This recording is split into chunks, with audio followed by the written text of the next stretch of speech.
it's either an in-game problem or it's an above-table problem. And I don't mean problem in a negative way. I mean, like, where are we going to solve this? If you give players in-game problems, they're going to get creative and try to work around those in-game problems.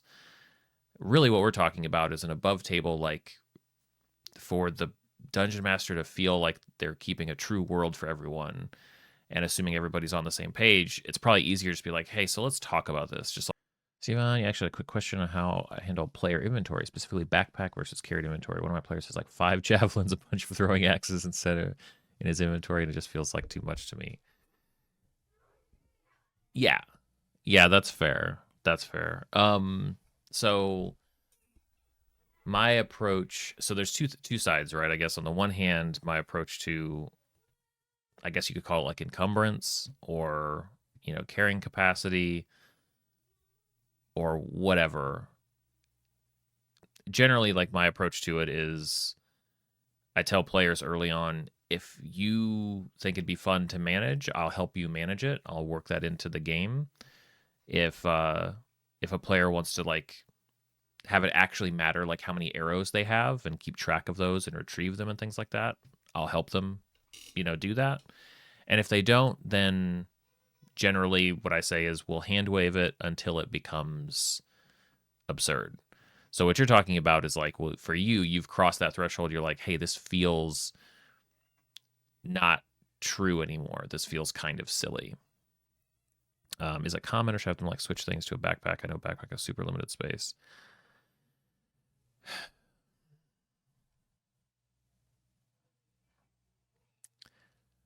Five javelin, a bunch of throwing axes. Yeah, I mean, to some extent, I think you probably have to sort of, first of all, you have to determine for yourself what you're willing to accept.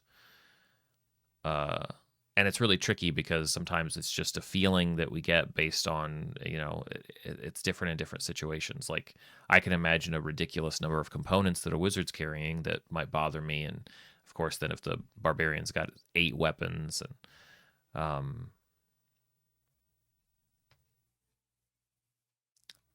you could always, there's two ways to think about this.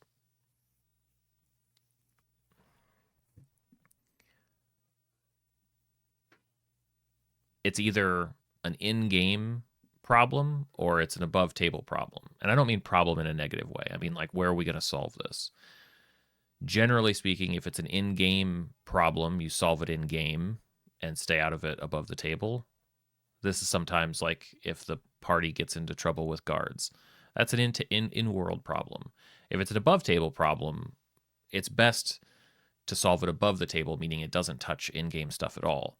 And I say that because sometimes we think of like, okay, well, how do I, that doesn't feel very true. How do I fix it? Well, let me put in a mechanic. Let me put in a thing that's like, now they're going to get exhaustion if they're carrying stuff. It's like, well, if you give players in-game problems, they're going to get creative and try to work around those in-game problems. Really what we're talking about is an above table, like for the dungeon master to feel like they're keeping a true world for everyone and assuming everybody's on the same page. It's probably easier to just be like, hey, so let's talk about this, just like at a meta level above the table.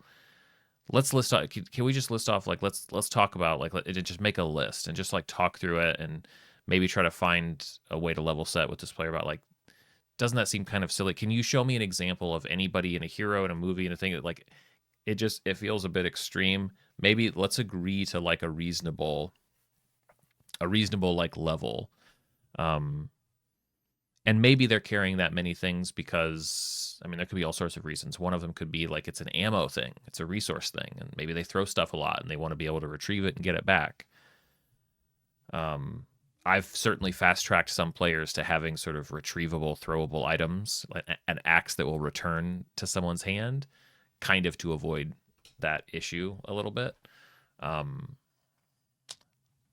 I would say it's probably something to solve with this is a good thing. This is an example of an above table problem or an above table conversation that's not drama, which is nice. There should be more things like that. And I guess there are, but it's probably just something you need to find an agreement with that everybody's comfortable with, including the player. Because broadly speaking, no, I don't have some awesome solution to managing inventory. I have some ideas around it, I think that it could be a really fun meta game mechanic, but right now I'm not aware of an answer to it that makes it a fun like meta game mechanic. Maybe in the future. I've got ideas. I've written down some ideas, but maybe in the future I'll get to make some of those ideas happen. Hope that's helpful. It's kind of a noodly one, but interesting question though. Winghorn Press. Not my favorite website. Not by a long shot.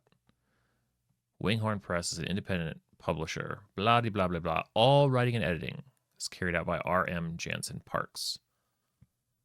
And R.M. Jansen Parks, look at this. R.M. Jansen Parks is like the most influential D&D person whose name I don't know.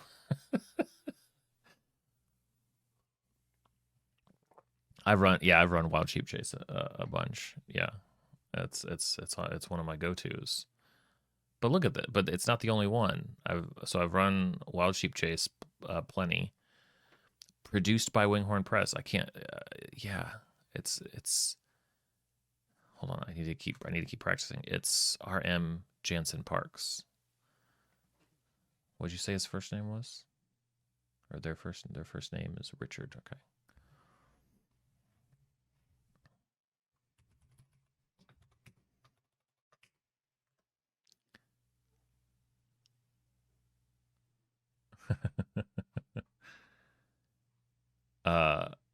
A most potent brew is how I formed my second D&D group, second longest running D&D group of all time. This is what I adapted and ran.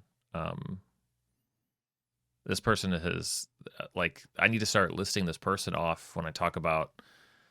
I followed Matt Mercer, Chris Perkins, Matt Colville, and I ran adventures by R.M. by Richard Jansen Parks. I need to burn this into my memory. A most potent brew is amazing. It's the premise is that there's a tavern that hires the party because they've got rats in the basement, and the rats are pouring in. At least this is how I remember running it. And the rats are pouring in through a hole in the wall. Like the brewery was built basically on top of the ruins of an old wizard's tower. And so that's what's causing all the issue. Now, maybe I tweaked it when I ran it to be more like that, but that's basically it's first level stuff. Man, I got to talk to this person. New top of list for interviewing, getting in touch with.